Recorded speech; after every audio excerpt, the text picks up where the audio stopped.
And I still to this day believe that if it had been the Lord's will, she would be fine, because I have seen miracles. And so all along the way, we saw so many that we had every reason to hope for that.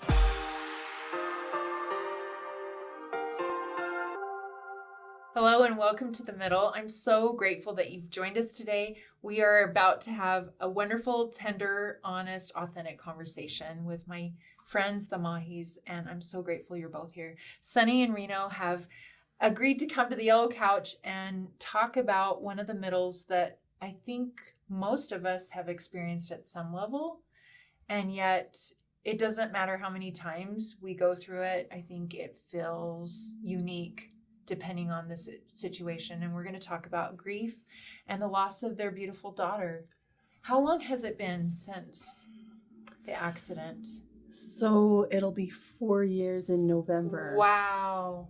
Does it feel like it's been 4 years, or does it feel like it just happened, or does it depend on the day? Just depends on the day for me. I think it depends on the day. Yeah.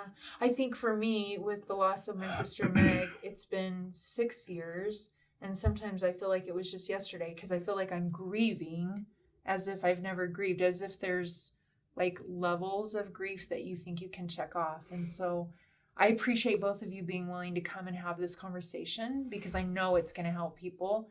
And I think it's one of the middles that really doesn't ever have an end. I don't know.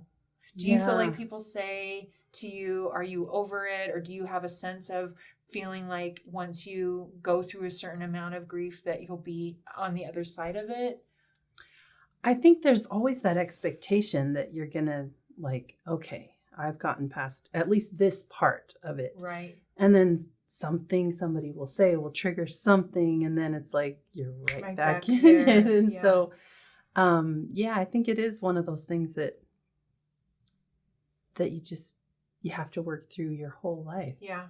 And I don't know how you feel, but I feel like I find new things to grieve. So there's things that happen now that I'm sad because I want to share it with the people that I've already lost. And so it brings up this new mourning, even though I don't know. You know, I feel like sometimes we look back on grief and we grieve what was, but I've come to understand that 20 years from now, there will be things that I wish I could share with Meg. But before we get into the middle of there's a little backstory to this. You have 9 beautiful children, and where in the backstory do you want to pick up? You've been pretty public about this story, and it's been a blessing for all of us that have lived it with you, because I think it's given us permission to have our own grief and learn from your examples of faith and openness. But do you want to start on what happened that day? So like you said, I do feel like I have shared it plenty of times, which is really a blessing to be able to keep her memory alive. That it's nice for me, but it does feel somewhat self-indulgent sometimes to continue sharing and sharing. Well, it's not. It's a gift. But I validate that, because I feel the same thing, that I've talked about Meg's suicide so much that I'm thinking, has everyone already heard this? That's kind of how But it every feels. time I talk about it, I feel like I hear from someone else like, oh, that's what I needed to hear. So I know it's the same. I've heard your stories multiple times, and every time I'm like, wait, I know the story, and I just heard it again yesterday on another show, and I learned, it blessed me again yesterday. I was like, thank you for this gift. So the story about Elsie, she passed away in an accident at home, like I said, almost 4 years ago. And he had gone off to work. He was at BYU coaching, and my 4 big kids had gone off to school, and I was at home with 3 little ones. And I was also watching a neighbor's 2 kids. And I was just listening to the kids laugh and run from room to room. And I was just kind of doing chores. Normal mom day stuff. Just the normal stuff. And I was in the kitchen washing dishes when my 3-year-old daughter, Elsie's little friend, came and tapped me on the hip and said, "Elsie's hanging by the string." And I didn't know what that could even possibly mean. And so I didn't turn off the water. I thought I would just come right back to finish the dishes. But I walked into my front room and Elsie had become entangled in the cord from our window blinds. And so I quickly took her down and I did CPR and I sent my son to go get help. And she was life flighted to Primary Children's. And she spent a week there, and it was kind of back and forth. She would show signs of progress, and then she would show signs of decline. And ultimately, she was pronounced brain dead and passed away about a week later, after a week at the hospital. And Reno, how were you notified of what happened? So I was at practice. I was coaching at BYU, and coaches don't ever take their cell phone with them out there. But I don't know what happened from when I left my office to when I went out to the practice field. We were in the indoor facility, and I had left my phone in my pocket. And so I'm just going through practice, and my phone keeps buzzing, but you don't check your phone during practice. Like, you just don't do that. But it just kept buzzing. I was like, all right, there's a little break in between. So I pulled it out to see what was going on. And I had some texts from her, a bunch of missed calls. And so I hurried up and called, and I was told that there was an accident. So then I just ran out to the car and jumped in the car and took off to the hospital. So that's when I ran into them. I think these details, like, it always gets to me when you talk about the water still running. Like, that's I don't know why that makes such an impact. No. I appreciate you share that, because I too feel the same way as I replay certain traumatic moments and the things that you remember. I think it's important to say them out loud, because the water still runs for you every day. You still have to turn on the water, right? You still have your phone buzz. Like, and I think it's one of those things, as we talk about grief, that those are the moments that stick with us, but then they also can become the triggers. And so I always feel the emotion when you talk about that, because it's in hindsight, we look back and we have to grieve through all of that again, right? And I remember that week. I remember feeling like our community locally, our family, we didn't really even know each other yet. And I just remember praying with you and crying with you. And I remember feeling like it as many hard things are, it unified. I felt that, like, there was something in the air that everyone was praying. Mm-hmm. And it felt like that was a gift in some ways, even though our families were mourning with you already, because just being in that middle of being at the hospital, right? There's so many middles, right? There's the middle of that week. And you shared that you both felt like there were so many miracles, like you having the phone on at practice. What other miracles did you see that had played out that you kind of thought the end of the story would be she would come home and be fine? Right. So the children that were in my house, I'm not really one of those moms that watches other people's kids. I have so many of them, and they make a huge mess. And so, I don't often offer, and I think people don't often think to ask me. And so looking back on that, I'm like, man, like, if she had not been there, if that little girl hadn't been there, I don't know how long it would have taken me to find Elsie. And the text message that I got from the friend to watch those kids, that actually was never meant for me. What? It was meant for her visiting teacher, another woman named Sunny. Like, I've never met another Sunny in my life, and now there's like 3 in my neighborhood. But when I sent my son out to go get help, my neighbor was running late for work, and so he was still home. And then he just happened to have the oil in his pocket to come and give her a blessing. And the paramedics, they hadn't built that new station yet, and so they were stationed about 15 minutes away, but they just happened to be on break 3 minutes away.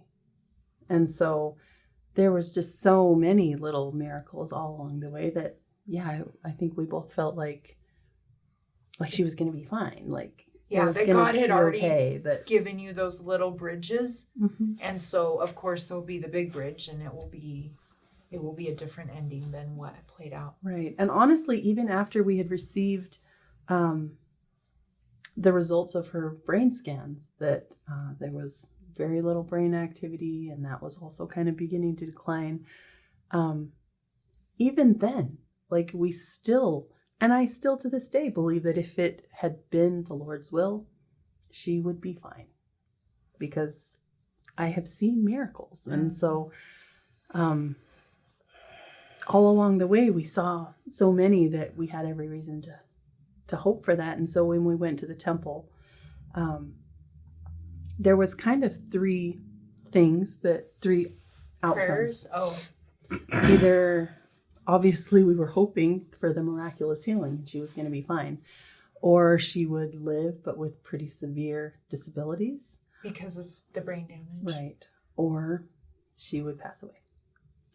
And so that was kind of what we were taking To the with Lord. us. Mhm.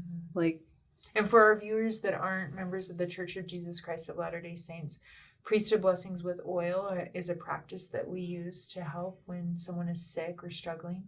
And like you said, there's so many examples of miracles. Those are the stories that we share with each other to increase our faith, right? Yeah. And then going to the temple is not what we do on Sunday, it's during the week. And that's the place where I would go to get the strength, but also petition God for the big stuff. It's like, help me have the inspiration and revelation. Right. When you went, what happened?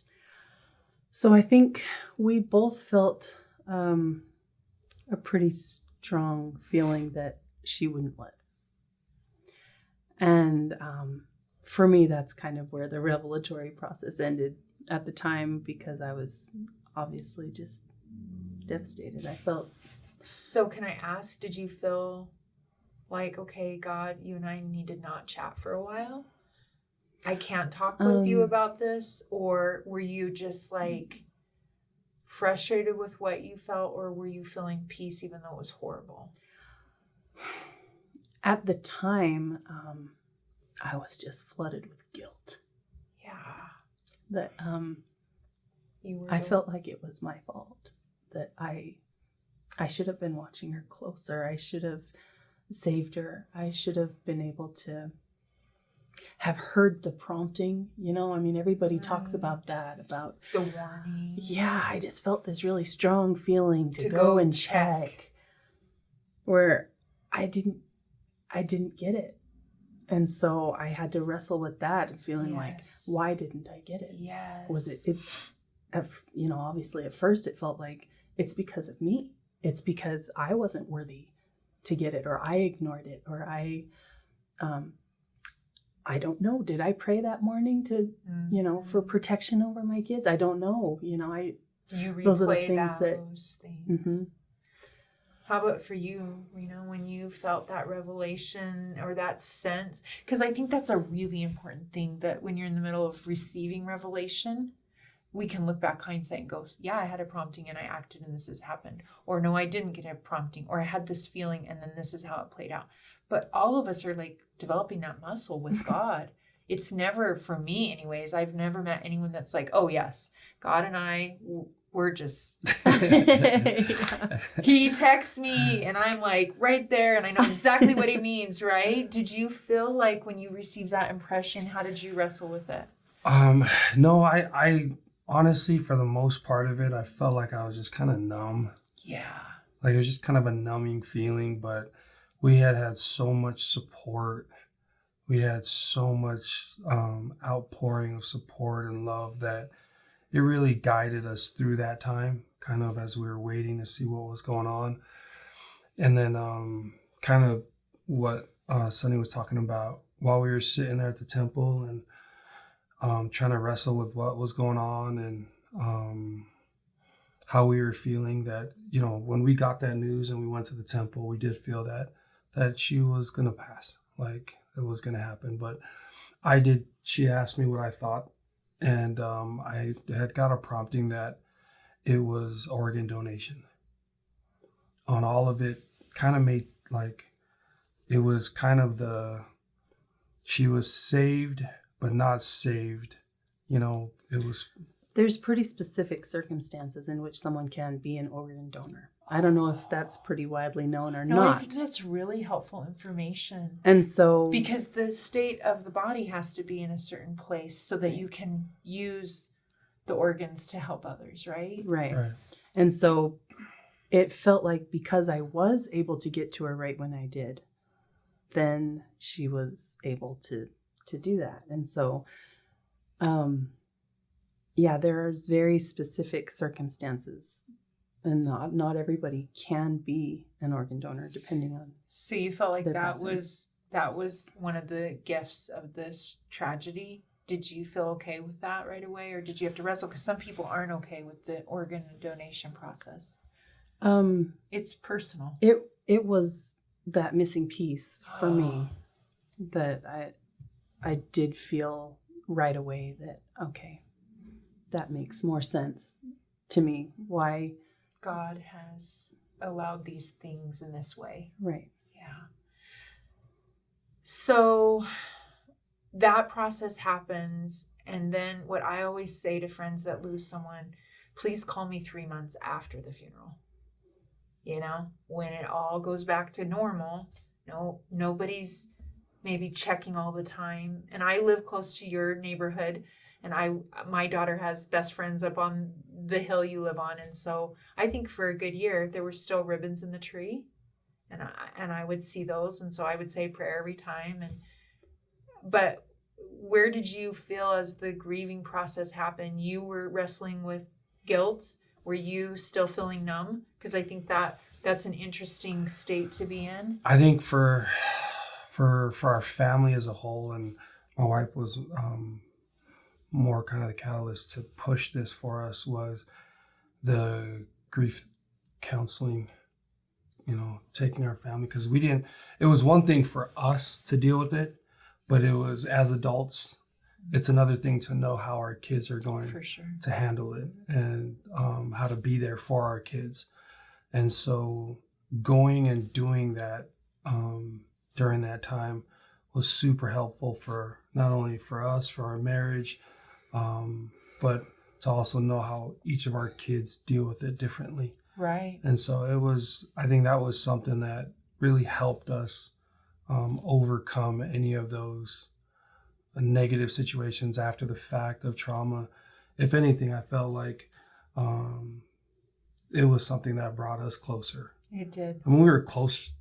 I mean, as close as you can be, but I never thought there'd be something like this that could even tie us up that much closer. So if you were to describe, maybe because grief hits different levels at different times, and there's different ways in which it manifests. For me, anyways, I definitely felt like there were times where it's anger, sometimes it's guilt, sometimes it's sadness. Did you feel as a man and a woman that you could see a difference in the way, or just more personality traits that you grieved it differently?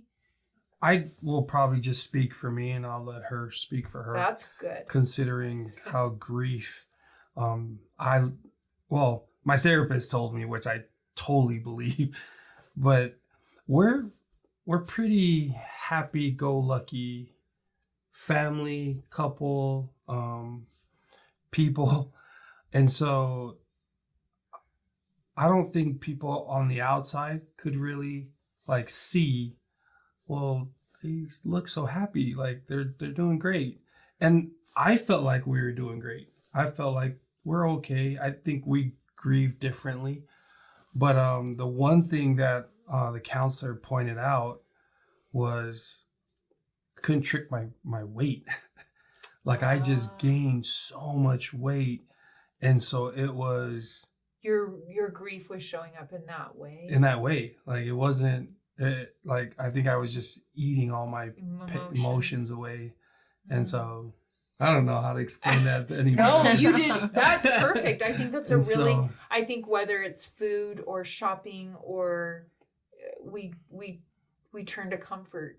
And if you don't know what to do with those emotions, or if you're not ever very emotional in general, like you said, as a personality trait, as a family, as a couple, as individuals, the rest of the world probably thought you were just doing fine. So I think that's super helpful. How about for you, Sunny?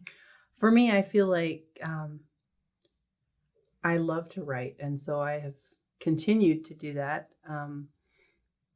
And that has been very therapeutic for me to just kind of work through whatever it is that I'm dealing with. And I think it's been helpful for my friends that have seen it, because so there's a Facebook group that a friend of ours started. It's like very, intelligently named Mahe Update, because originally it was like the hospital update. It was just a way to disseminate the information quickly so that everybody could know what was going on and we wouldn't have to field a million phone calls. Right. And so that was kind of where that started. And then when I would post updates, that group just kind of grew. And I think it had to do more with a lot of it was the BYU connection, that there was just a lot of people that were concerned and cared about us and what part of that community. And so I've continued to just here and there, I'll write updates, but I do feel like that has been helpful just to live through it kind of publicly, that because from the outside looking in, I do think it's just easier for people. It's easier to assume that they're doing fine for anybody. And honestly, like when people ask you, how are you doing? We've run into each other a few times, and it's the loaded question, because you don't appreciate when people don't acknowledge that there's something going on, this big thing, which is grief, that doesn't necessarily take holidays or step aside and say, hey, you're going back to school. We're not going to show up this week, right? But I think you're right. How do you answer that question? Because I love what Reno said. Like, I wasn't sure, and I think I was emotionally eating, and I think that showed up on the outside. Were you more emotional? Were you more on edge? Did you feel like it changed as you processed? You shared earlier the guilt factor of the fact that you were there that day, and did you not hear a prompting to check? Yeah, I think that as a general rule, I am kind of more even keel, where I don't get too high, I don't get too low. And so that was very uncomfortable for me to feel that level of sadness, because I'm generally a pretty happy person. And so it felt like, and I still experienced happiness. I mean, it's not like the grief takes away all of your happiness. Right, it doesn't. But it does feel like that layer between the happiness and the sadness is pretty thin. Yes. And so you can be having a pretty happy day, and then just one thing will just crack right through that layer, and then the sadness is right back up there on the surface. And so for me, that was really uncomfortable, because like I said, I haven't had to experience a whole lot of that level of sorrow. You were the one that instigated, we need grief therapy as a family. Were you resistant to it, Reno, or were you okay? No, I was okay with it. I mean, it's, you grow up thinking going to therapy is weak, and, you're supposed to be mentally tough as an athlete and whatnot. But having gone through it, you realize how important it is and how much it can really affect your life, your family's life, your kids' lives. So it was something I was super grateful we were able to do. And I love that you mentioned that each of your kids were at various ages, and that everyone in a family grieves differently, and creating space for that. Because like you said, you can be going along just fine. I think you touched on it. Giving yourself permission to be happy when you know you're still grieving is a weird feeling. I've been in that situation where I'm like, should I be this happy? And then it feels so close to the crying that, like, literally I'll be laughing, and then you're in the crying. Did you see that in your kids or in yourself, where everyone kind of has shown up at different places with their grief? So that was one of the real reasons why I wanted to go to grief counseling so bad, because I felt like I can barely manage what's going on with just me. Yeah. And each of the kids was handling it so differently. I had one that bottled everything up, and one that reacted in anger, and one that pretended like nothing happened, and one that would ask, a million like kind of insensitive questions. And so that... And you're like, we can't talk about that today because 3 of the 7 of us are in not a good space. So why are you talking about that, right?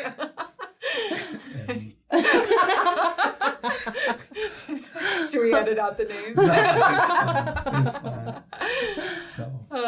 No, I think that's super helpful. I think that's really helpful. And I love the idea that on the middle, we talk about therapy pretty openly. And that, Reno, you said, we have this idea, even with all the messaging that's out there that's saying therapy's good and mental health, we're trying to talk about it more.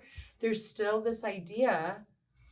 Well, it's crazy. And I didn't, nowadays I'm starting to look at it differently, but I mean, you could drive around and the majority of people will know where a Vasa or a Gold's Gym or a weight room is. I mean, that's for your body, but we all know it's mostly mental, right? Mm-hmm. But not very many people can point out where a therapist is or someone to help the mental side of it. But it's funny, we always talk about how it's 90% mental. It's not, then why aren't we having more 90% places to help with our mental? Like that is such a good point. And so, it's something that I've just been on my mind a lot lately. And as you start looking at it that way, there's all this messaging, but the stigma is still out there. People still aren't openly talking about, oh yeah, I go to a therapist. Oh yeah, I have a mental health coach. But the reality is the people that are super successful, the people that are really going through this and really getting over their traumas or grief or whatnot, they're doing it by going and seeing a therapist, a clinician, or someone that's really there to help you mentally. For sure. And I think you can't overstate it enough. I have always said it's education for our soul and our relationship. When we do therapy, we don't ever judge someone going and getting more education. We're not always like, oh my gosh, you're going to get another degree. That's so lame of you. But internally, we're like, I'm going to therapy and I don't know if I should. I'm like, it's education for my soul. It's education for my spirit and my relationships. And sometimes we're forced to enroll in the class. We didn't choose into it, right? No one would choose into this experience. I honor what both of you have done with your daughter's passing since. You've been open in sharing this process of grief. I know that we are at the middle aware that the stories we talk about, the subjects we talk about, don't have an ending with a bow. But you both have taken this situation and beyond even sharing the miracles you've shared today and the organ donation that happened, you both have become educators and ambassadors, I feel, for what can be. I like to ask this question of my guests, what the manna, that daily choice you've made every day since to help you get through, what have you chosen? What's been your manna? Reno, are you going to be honest? I'm going to say mine's is Netflix. I'm so glad you said it because we've had guests say it's prayer, it's God, it's whatever, but it's not. It's Netflix. My wife is trying to get me on Korean drama. But for me, honestly, I think for me is like these shows, I always tell her, like when we go to the movies, it's to escape. Yeah. My wife caught me the other day and she's like, are you feeling stressed? I was like, why is that? You've been watching Netflix for all day. It doesn't hurt anybody. It's a good escape for me. So you're the first on the yellow couch to share Netflix, and I think it's the most honest answer we've ever received from a guest. Because it's true, especially when it comes to grief, right? We need that escape from that heaviness, that feeling. And oftentimes the escape isn't super healthy. So Netflix. But it's funny because even in the shows you watch on Netflix, there's a beginning, there's a middle, and there's the end. Lately, I've just skipped the middle But not to skip the middle of the yellow path. He doesn't skip the show. Just it's more so like for me, just thinking about even the show being the middle. I think people need to. It's like the T-shirt you talked about, right? Like, I'm not done yet. How did it go? Please be patient. I'm not finished yet. Yes. I think for all of us, for all those that are tuning in, that to look at everyone and to say that we're all in the middle right now. You know, I think the beginning is when we came here and the end is when we're done. So this whole life we're dealing right now is the middle. One big middle. And for everyone to look at each other with that T-shirt on and just, you know, be patient. And some compassion, right? Because we're all wrestling with something. Everyone is. I don't care who you are. If you're still on this earth right now, you're wrestling. You're in the middle and you're wrestling with something. To be mindful, because we all are. Thank you. How about you, Sunny? What's your manna? What's gotten you through? You shared writing, and I think that's a really good one. Right. I do like Reno says he's her manna.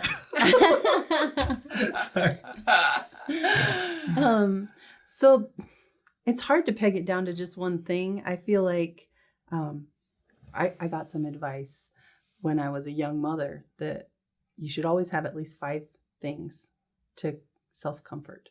Okay. And so if you don't have, you know, your 5 healthy things, then you're going to end up with unhealthy things, whether that is, you know, drugs or overeating or whatever. And so, you know, I like to always have at least 5 things that I can turn to, whether, you know, it's playing the piano or singing karaoke in my living room or crafting or reading. We've run into each other at Hobby Lobby a few times. So there's, I do feel like I have some different options as far as my manna goes, but I think overarchingly, my manna is just some kind of connection with God. And, you know, sometimes it's through prayer, sometimes it's not, sometimes it's through music or nature or